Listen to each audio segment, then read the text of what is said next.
저희가 새로운 컨텐츠를 하고 있잖아요. 푸사사라고. 푸사사가 뭐의 줄임말인지 아세요? 나 그거 모르겠는데 뭐야? 아, 프랑스에 사는 사람을 소개합니다. 이거. 근데 그 사연이 들으시는 분들이 재미가 있어야 될 텐데 재미가 있을지 없이는 그거는 뭐 모르겠다 어쨌든. 이제 편집자의 능력이죠. 네.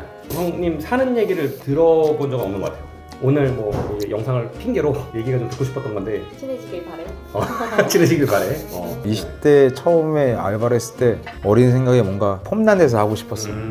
처음으로 광화문이라는 데를 가보고 처음 시작한 게 파이낸스 센터였고 거기서 지금 내가 이기까지 오게끔 해줬던 모든 인연들을 다 만났고 거기서 나랑 가장 끌어왔던 사람들이랑은 아직도 인연을 맺고 있어. 그리고 와인을 접하게 되고 갔다 오고 학교를 다니면서 주말 알바를 계속 했었고 나 이게 일을 진짜 놓지 않았던 것 같아. 직원 중에 유일하게 와인 대회 참가할 정도로 와인에 대한 열정이 좀 있었지. 거기서 소믈리에로 한 건 아니잖아요. 아니지, 알바니까. 그냥 알바지. 알바잖아요. 이렇게 얘기하면 좋은데 웬만한 직원 뺨치는 알바지. 왜냐면 구력이 좀 오래됐고 이 가게를 사장님 꼭대기부터 밑에까지 다 알고 있고 쟤는 알바가 왜 점심 끝나고 앉아서 책 보면서밖에 봤던 것 같아. 그러니까 그 당시 때도 내가 술을 어떻게 보면 좋아했을 수도 있는데 밖에 나가서 내가 괜찮은 거 마시고 싶다는 생각이 있었던 것 같기도 하고. 살짝 얘기하셨는데 뭐 대회도 나가고 그랬던 거예요? 소믈리에 대회는 어드바이저로 그때 한번 참가했었죠. 대학생 때. 그래서 몇 번 그때 보러 갔을 때 있잖아요. 황지미 소믈리에랑 진짜 한번 뵙고 싶다고 했던 게 황지미 소믈리에가 우승했던 연도에 내가 그때 참가는 또 했었고 내가 그때 그분의 양력을 들으면서 나도 더 멈추지 않고 한번 진짜 2년 안에는 가서 한번 파이팅 한번 해봐야겠다 라는 생각을 했었는데 대학교로 졸업했을 때 바로 회사에서 오퍼가 들어와가지고 어제까지 알바였는데 바로 그 다음날 캡틴이 됐었어. 근데 내가 매니저 제의를 받았을 때 그때 바로 그만뒀던 게 여기는 너무 한계점이 있는 한국에서 나의 무기가 없고 내가 어떻게 더 할 수 있는 부분들에 대해서 내가 더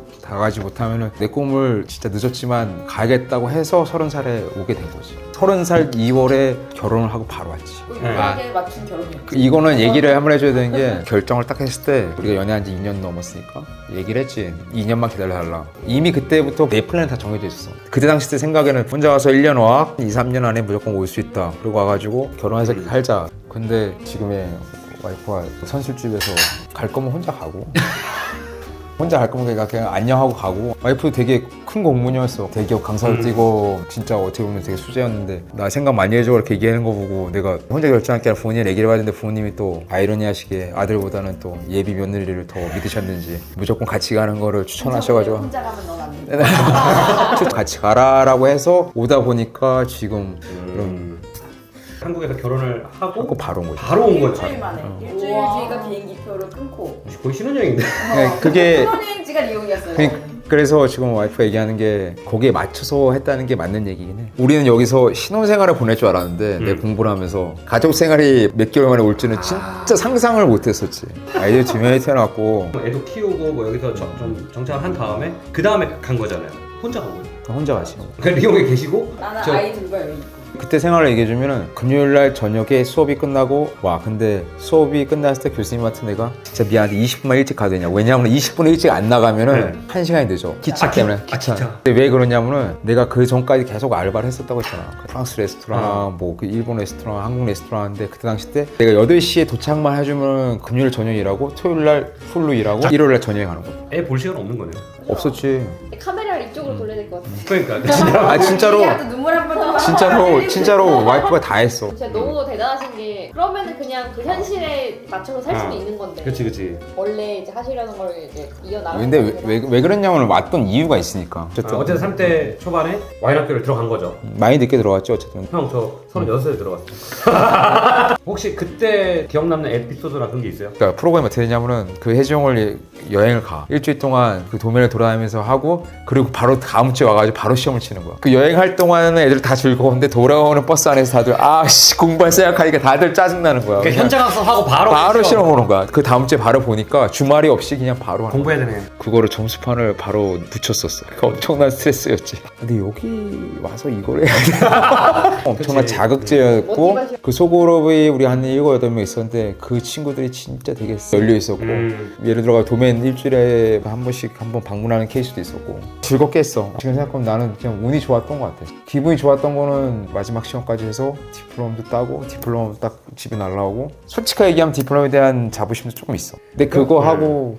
디존 가서 1년 더 하고 스타주 알렉산드리에 했을 때는 괜찮았지. 되게 운때가 와닿는지 모르겠는데 그냥 뭐 일주일 만에 바로 까부키를 주더라고. 사람이 나갔었어. 근데 뭐 걔네도 어쩔 수가 없었고 약간 열심히 됐었고 근데 스타즈하우스 내가 가장 잘했다고 느꼈던 게 언어가 100% 달렸어. 그런 부분에서는 조금 더 친화력도 있었고 조금 더 편했던 것 같아. 그게 확실히 난 아르바이트 할 때 한 2, 3년 동안 외국 업장에서 일할 때 항상 끝나고 술을 좋아하니까 술을 먹으면 항상 녹음 켜놓고 다 녹음했었어. 그리고 그거 왔다 갔다 자전거 타고 다니면서 다 들었어.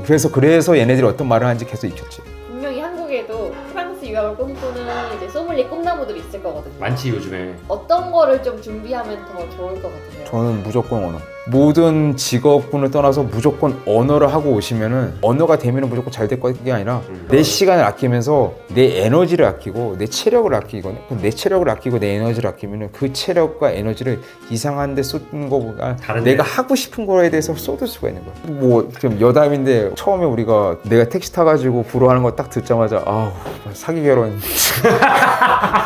불어를 아예 못했고 심지어 학교 다니면서 7개월 동안 점심 서비스 끝나 저녁 서비스 사이에 그 종로 불어 학원 다녔었어. 나는 프랑스 간다고 이제 좀 했는데. 근데 당연히 와이프는 기대를 한 거 어느 정도 하겠지. 첫날에 택시 타면서 기분이 안 좋은데 다음날 자기 어학원 갔는데 내가 옆에 같이 따라가 준다 가지고 나도 심심하게 그냥 옆에 있다가 레벨 테스트 봤는데 같은 반에 있네. 그래서 내가 언어로 얘기하는 거야. 무조건 언어. 이제 페페 나오고 그다음에 디jon 갔다 그랬잖아요. 디jon 가서 1년 더 하고. 근데 솔직히 나는 가고 싶었어. 난 좀 한국 가가지고 한국 사람들이랑 이거를 공유하고 싶은 그런 마음이 있었던 것 같아. 근데 내가 여기서 이렇게 힘들었는데 또 여기서 이 나라 말로 그 집 사는 게 조금 싫었을 수도 있었을 것 같아. 근데 그거를 생각해보니까 뭐 해볼까? 라는 생각이 들었는데 생각보다 구인 활동이 좀 되게 짧게 빨리 됐었어. 가장 중요한 건 소믈리에인데 동양인이 프랑스인에게 와인을 이렇게 한다. 그런 두려움이 아예 없었다고는 말을 못했을 것 같아요. 무슨 말인지 알아. 그냥 진짜 말도 안 되는 슬픈 에피소드인데 내가 처음 일했을 때 디저트를 와인이랑 나가면서 가는데 디저트가 뭐라고 얘기하니까 그냥 화이트 초콜릿이라든가 막 그 사람이 나이 많은 사람이었었는데 부르주아 느낌인데 그 할아버지가 나를 딱 보더니 너는 안 하얗잖아 이러더라고. 내가 딱 듣자마자 바로 나와가지고 그러니까 내 바로 윗사람 있잖아 얘기하고 그 윗사람이 사장한테 얘기하고 사장이 걱정하지 마 쟤 없어도 돼 바리케이트 딱 쳐줬어. 그때 뭘 느꼈냐면은 그래 진짜 여기서 내가 살아남는 건 실력이다. 10년 넘은 손님들 많은 소믈리에들이 있었을 거 아니야. 홀에서 일하는 아시아인 내가 처음이래. 이 사람들 얼마나 심하겠어. 근데 내가 이 사람한테 무조건 인정을 받겠다고 생각을 했었어.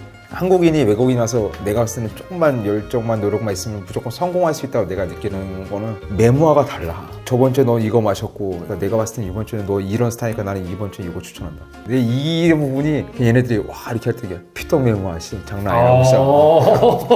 예를 들어 얘는 맥주를 먹는데 맥주 먹는 스타일도 이런 느낌으로 먹고 플린을 먹는데 플린 먹는 것도 약간 얇게 먹고 손님으로 만나고 싶다. 살아남으려고 나도 노력을 좀 많이 했던 것 같아요. 근데 이게 별거 아닌 거일 수도 있는데 예를 들어 그 사람이 뭐 영처리 하거나 하는데 애들은 생각을 못했던 거를 내가 또 다르게 방법을 생각해가지고 또 맞춰주고 하다 보니까 왜냐면 한국에서 일했던 경험이 있으니까 이런 것들이 딱 들어오는 거야. 여기 애들은 자기 거 아니고 뭐 아니면 노를 하잖아. 나는 일하면서 바로 노를 한 적이 한 번도 없어. 방법을 찾아보고 진짜 안 되면 미안한데 안 될 것 같다. 근데 그때 얘기해줄게. 지금 우선 난 너한테 노라고 얘기 안 한다. 스톡이 내가 딱 알아. 근데 없어도 내가 가서 한번 체크 한번 더 해보고 혹시 모르니까 내가 놓쳤을 수도 있으니까 한번 더 체크해보고 근데 그거 가져왔을 때 난 그냥 올라오지 않아. 그걸 대체할 수 있는 건 3개를 들고 올라와. 하나를 들고 오면 내가 건방져 보여. 3개를 들고 와서 내 생각엔 요건 또 이렇게 하고 가격은 또 요거 있고 요건 이렇게 있고 하면서 결정권은 또 손님한테 맡기는 거지. 형이 어쨌든 지금 그 제 메조 클럽에서 벌써 지금 일한 지가 5년 뭐 6년 차 18년 뭐 됐어. 하는데 소믈리에가 한 레스토랑에서 그렇게 오래 일하는 게 정말 쉽지 않은 거를 저는 이미 많은 사람들을 봐서 알고 있거든요. 그러니까 프랑스에서. 근데 형이 여기서 그렇게 오랫동안 일한 이유가 혹시 있어요? 예를 들어서 형이 뭐 예를 들어 더 좋은 데 갈 수도 있고 아니면 뭐 한국에 오퍼가 있을 수도 있고 그냥 여러 가지 이유가 있을 수 있는데 어쨌든 둘 다 있었는데 지금도 솔직히 되게 고민 중이에요. 나도 파리 가서 한번 해보고 싶다는 생각이 되게 많이 들고 여기 남았던 이유는 내가 오늘도 나 내일 진짜 얘기한다. 그만 든다. 그 다음에 내가 뭘 마시고 와가지고 아무 말도 안 하고 있어. 오늘 뭐 시켰다고요? 오늘 같은 경우는 테스팅 당연히 하고 네. 테스팅 할 때도 같이 마셔 같이. 반잔 보여주세요 빨리. 자 이거 와 그만두면 안 되겠네. 이런 경험은 사실 내 돈 주고 사기 힘든 경험. 그러니까 정말 여기서밖에 못하는 경험인 거지. 재밌긴 해. 솔직히 일할 때는 항상 재밌는데 일하러 가기까지가 너무 힘들고. 당연하지. 이제 마지막 질문을 던질 때가 됐어요. 다음 스텝은 혹시 뭐가 있어요? 원래 한 2년 전에 내 거를 하려고 했었었는데 봐봐. 한국인이 한번 제대로 어레인지 해가지고 와인 제대로 한번 펼쳐보겠습니다. 한국 대신 한국 음식 타파스랑 해가지고. 근데 내가 레스토랑 할 자신은 솔직히 없고 왜냐 규모가 너무 커지니까. 근데 그거를 진짜 요리사와 함께 해보고 싶어가지고 얘기하는 친구가 있고. 근데 그거랑 한 군데를 사실은 내가 좀 더 쳐보고 싶어. 근데 그래서 파리를 솔직히 생각을 많이 해봤었어. 솔직해서 와이프랑도 얘기했던 게 우리 다시 한번 주말 부부에 대해서 얘기를 해본 적 진짜 진지하게 있었거든. 왜냐면 내가 여기서 그때 한 몇 개월 전에 되게 힘들었었어. 이 생활이 너무 나태하고 지루하고 재미가 없는 거야. 아, 더 늙기 전에 한번 그래가지고 그래가지고 지금 안 가는 이유는 뭐야?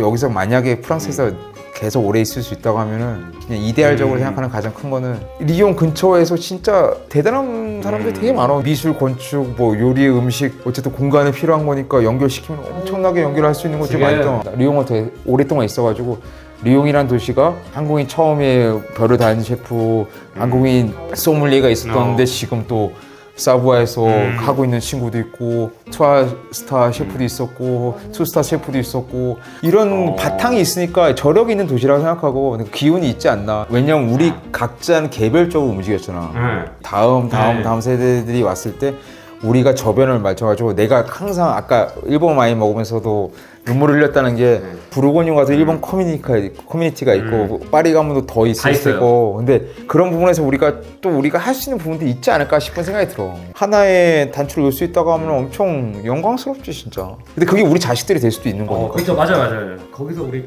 프랑스 와이어가 어떻게 역할을 할 수가 있어요. 엄청난 역할을 하지. 홍보를 해야 되는데 마케팅하고 제일 중요한 역할이지. 제가 홍보를 좀 당당할까요?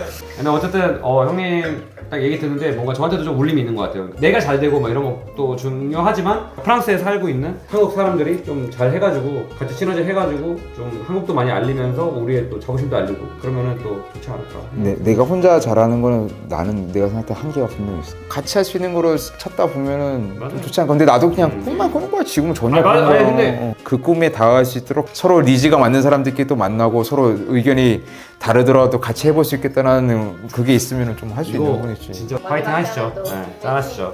파이팅! 응원합니다. 열심히 합시다. 감사합니다.